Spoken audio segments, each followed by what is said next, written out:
Hi there, welcome back to JD Answers. Today I'm going to go ahead and show you how to install the red wire when you're installing a dash cam.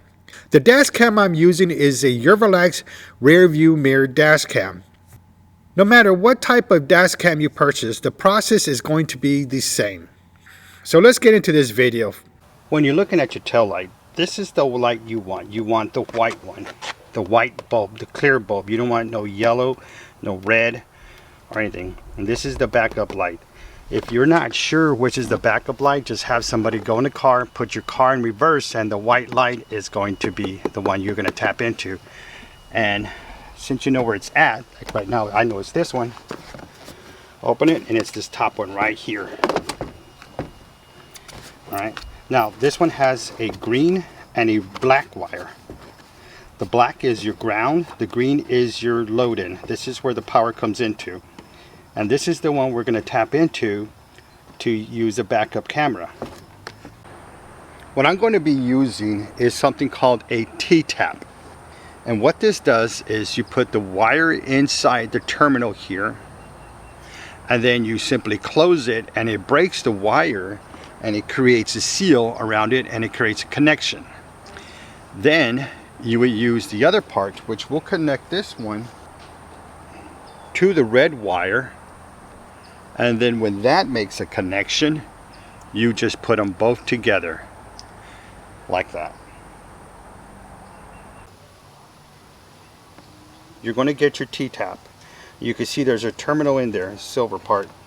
You're going to put that underneath the wire, and you can see I have a break in there. I'm not sure if you can see that already in this wire from a previous backup camera installation, and you can see where the T-tap lands. All you're going to do is close the T-tap, and then you're going to close it, secure it with pliers.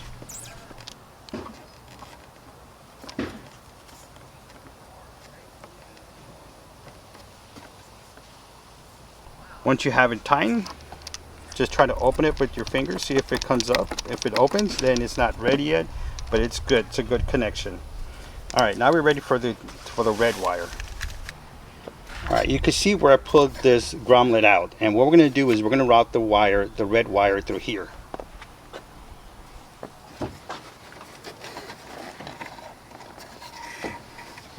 All right, there's the red wire. Okay, so all we got to do now is connect our terminal.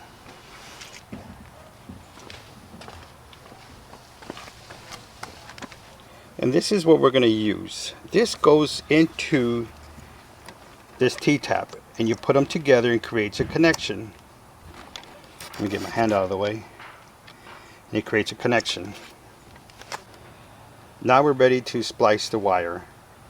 I'm going to give about a good inch of splicing, and the reason we're going to do this is because we're going to bend the wire in half. So first let's do our twisting of the wires. Next we're going to do is we're going to bend them in half, or fold them in half really. Twist the wires.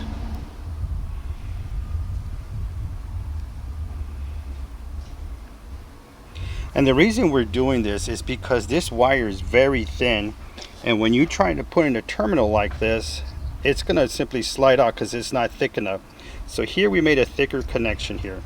So now we're just going to put it inside these terminal, and you might be able to see the wire inside there. Okay, I got my pliers, got the wire inside, and you could see it on the other side here. So what I'm going to do now is just tighten it. What we're going to do is turn it to the other side and do the same thing. Press very hard to make that connection seal. And just to be safe, one more time in the middle. Now, what you want to do is to make sure it has a good connection is pull. You can see the wire still going up and down. Well, no, it's tight. So it's good. It's tight. It's in there. The only thing that's moving is the whole wire part in the middle. It's all going up and down. That means it's connected. So now we could connect them both together now. Okay, here I go. Gonna put them in there, making sure that this terminal here, the middle, is inside the actual red area.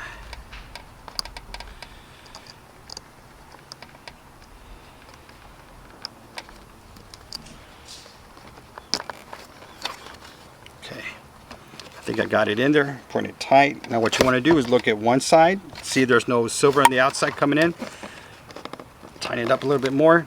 Turn it to the opposite side, making sure that terminal is in the middle, not on the outside. Now we simply just push it tighter inside. What I'm going to do now is tape this red wire to this harness all the way down. This is the end result of the tape. So I'm just going to fix this back in there, this back piece here, and then I'm going to reinstall the light. Now it's time to test it. All right, let's power on the vehicle. There you go. Now it's on. All right, you can see the screen there.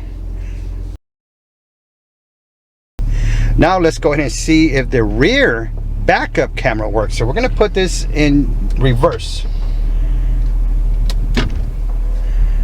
All right, and we're on the heel, so let's go ahead and back up and we could get on a regular flat surface.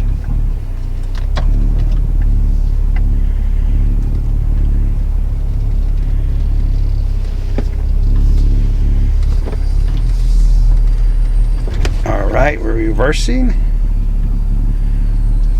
All right, and you could tell that the camera, when you have it, when it's not on backup, it's facing a correct location.